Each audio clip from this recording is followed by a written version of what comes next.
battlefield is TikTok. It is flooded with such factory videos. Chinese suppliers are reaching out to American customers direct. China makes 80% of your designer bags. The Chinese supplier behind Under Armour. Who are the suppliers behind Salomon, Timberland, New Balance, Adidas, Nike, la la la la. What if everything you believed about high-end fashion wasn't actually true?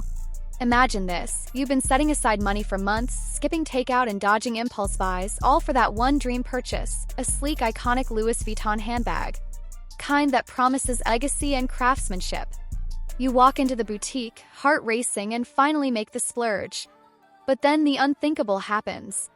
Weeks later, while scrolling through social media, you stumble upon a viral video claiming that your coveted bag, the one branded as a timeless, artisan-made piece from France, was actually manufactured in bulk overseas. Not just anywhere, but reportedly in a high-output facility in China, where production costs are a fraction of the retail price. Sounds far-fetched, right? That's what many thought, until the receipts surfaced. A wave of viral content, sparked by a TikTok post that's racking up millions of views, is now calling into question the entire foundation of luxury branding. Screenshots, behind-the-scenes clips, and leaked supplier data have led to an avalanche of speculation and debate. Is the luxury world built more on illusion than authenticity? Fans and fashion lovers are outraged. Longtime Louis Vuitton collectors feel misled, their trust shaken. Comments are filled with disbelief and disappointment, while others defend the brand, pointing out quality control and design still matter, regardless of where production happens. Meanwhile, in the background, Chinese manufacturers are making moves, taking center stage in a fashion narrative that's shifting faster than ever. This isn't just a scandal, it's a full-on shakeup of how we define value, quality, and prestige. Buckle up, because the luxury industry might never look the same again. It all began with a single, unassuming 30-second video, just another clip floating around on social media. But this one hit differently. In the footage, a factory worker sits at her station in a production facility located in China. With calm precision, she sews the iconic Louis Vuitton monogram onto what appears to be a handbag destined for global storefronts. But what really caught everyone's attention wasn't the craftsmanship, it was what she said next. "These go for about $15 to make," she explained, glancing toward the camera. "But in stores, they're selling for thousands." That one line ignited a firestorm. Within hours, the clip had gone viral, clocking millions of views and sparking heated conversations across TikTok, Twitter, and YouTube. Comment sections exploded with disbelief, anger, and confusion. Longtime luxury consumers, some who'd saved up for months or even years to purchase a single Louis Vuitton piece, felt betrayed. Through all, Louis Vuitton's brand story is deeply rooted in European heritage, with decades of marketing centered around handcrafted excellence, artisan ateliers in France, and generational craftsmanship passed down through skilled workers. The name itself evokes an image of Parisian prestige. But this viral leak shattered that image. According to multiple insiders now coming forward, as much as 80% or more of Louis Vuitton's global inventory, from bags to shoes and even small leather goods, is actually manufactured outside Europe. Not in Paris, not in Milan, but in large-scale factories across China. And the plot thickens. It's not just LV. Industry whistleblowers claim that nearly every luxury fashion house, Gucci, Prada, Chanel, and beyond, has similar outsourcing practices, heavily relying on Chinese labor and facilities to meet global demand. So why is the public reacting so strongly now? 'Cause China is no longer keeping quiet about its role in the luxury pipeline. For years, the fashion elite benefited from the illusion of European exclusivity. Chinese manufacturers were the invisible backbone, producing on demand, staying silent, and collecting their checks. But after prolonged tensions over tariffs, intellectual property disputes, and global trade friction, the narrative is shifting. China, it seems, is ready to speak up and take credit. The message they're sending? We've been the engine behind your favorite luxury items all along. And they're not stopping there. Alongside the truth-telling is a growing movement among Chinese entrepreneurs and influencers teaching consumers how to bypass luxury price tags altogether. Social media is now flooded with guides on how to source products directly from factories, how to identify parallel quality items, and how to recognize when you're paying for brand perception rather than product value. In essence, the curtain has been pulled back. What was once seen as the untouchable world of premium fashion is being redefined in real time. And for luxury brands, the era of secrecy might be over. What comes next? A consumer awakening and perhaps a global recalibration of what luxury really means. Let's take a closer look at the real numbers behind that luxury price tag. Imagine you walk into a boutique and drop $3,000 on a brand new Louis Vuitton handbag. Sounds extravagant, right? But here's the breakdown that's raising eyebrows across the internet. The raw materials used to create that bag, high-quality leather, hardware, lining, come to about $120, give or take. The labor involved in putting it all together? That's estimated at around $15, especially when production is outsourced to large-scale manufacturing hubs overseas. Add a few dollars for packaging and shipping, and the total production cost still hovers well under $150. So where does the remaining $2,850 plus go? That's the part luxury insiders don't always highlight.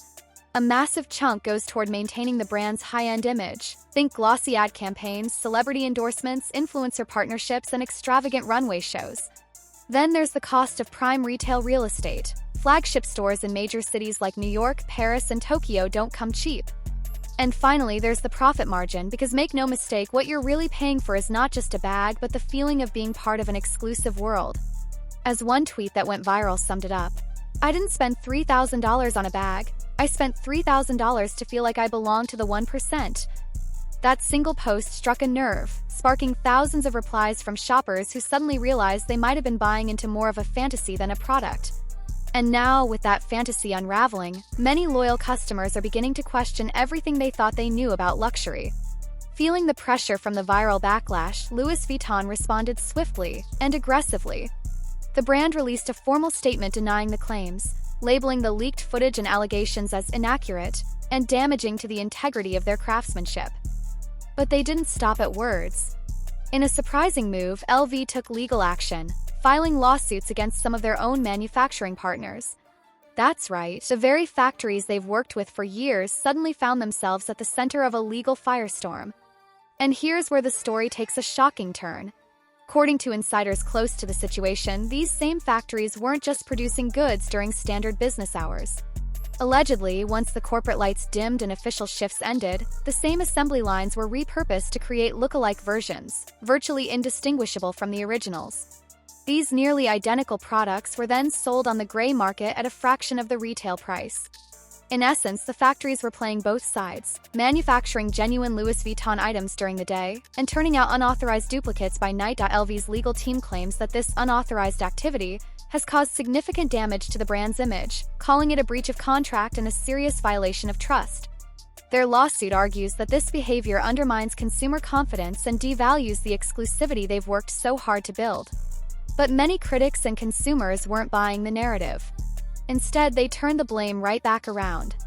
Online discussions lit up with pointed remarks like, "Wasn't the counterfeit bags that hurt your brand? It was the $15 cost for a $3,000 product that did that."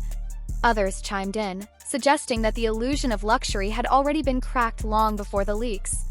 For them, the scandal wasn't just about counterfeits or lawsuits, it was a wake-up call about what luxury really means and who truly benefits from the fantasy. While public outrage over the manufacturing revelations continued to dominate headlines and social media feeds, Louis Vuitton quietly made another highly questionable move, one that left even longtime loyalists raising their eyebrows. Without so much as a press release or public announcement, the brand initiated a round of sudden price increases across multiple product categories. This wasn't a subtle shift. It was swift, broad, and completely under the radar. Overnight, fans noticed that items they'd been eyeing, or even had sitting in their carts, had mysteriously gone up in price. A signature fragrance that was once listed at $400 was now being sold for $430. Popular handbags that previously retailed for $2,500 were now marked at $2,650 or higher.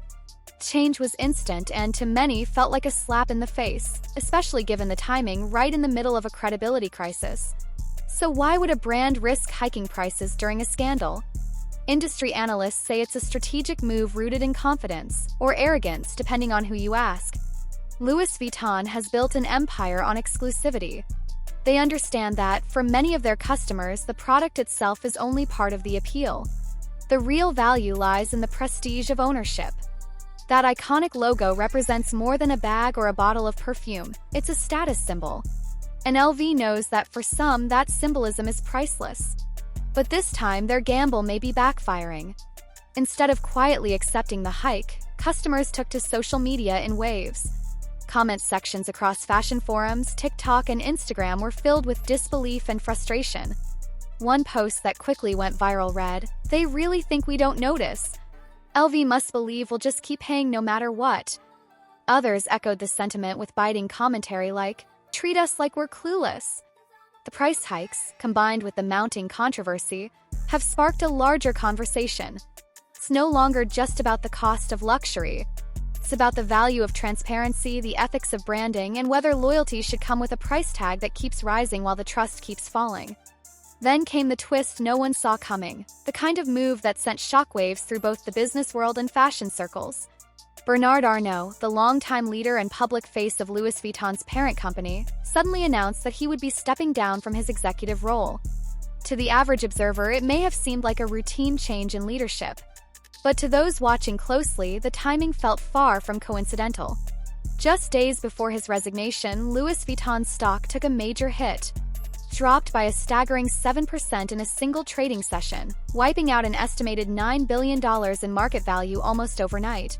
Investors were rattled, consumers were vocal, and behind the scenes, rumors began to swirl like wildfire. Insiders and financial commentators speculated that Arnault, a seasoned strategist and one of the wealthiest individuals in the world, saw what was coming and decided to make his exit before the damage worsened. Many believe this wasn't just about one company's stumble, it was about the potential unraveling of an entire industry model. For decades, the luxury fashion world has thrived on a carefully maintained image, one of craftsmanship, scarcity, and exclusivity. Brands like Louis Vuitton, Dior, and others have built empires not just on products but on perceptions. But now, with behind-the-scenes details being exposed, especially by voices in China where much of the actual production occurs, that illusion is being chipped away. And here's the deeper fear. If more of these leaks continue, and if consumers around the world begin to question what they're really paying for, the entire foundation of high-end fashion could face a major reckoning. Without mystique, without the aura of craftsmanship, what's left? Just high markups on items that may not be as rare or artisanal as they claim. Bernard Arnault's departure might officially be described as a retirement or leadership transition, but many are calling it a signal, a red flag that even the most powerful names in fashion are preparing for impact. Because if the current wave of revelations continues, the luxury landscape may never look the same again. This isn't just about LV. Hermes is battling lawsuits. Gucci's scrambling, and consumers are asking, if Ferrari shows off their factories, why won't LV? The answer's obvious, they can't. Because once you see the truth, workers in China, not artisans in Paris, the magic dies. And that $3,000 bag? It's just a bag. Here's the twist, China's not stopping at leaks. They're offering the same products directly to you, no luxury tax. Want an LV quality bag for $200?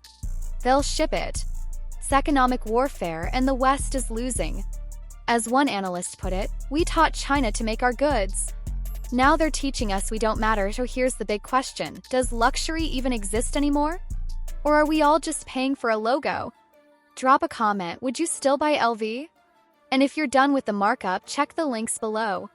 Maybe it's time to cut out the middleman. Thanks for watching. Stay savvy.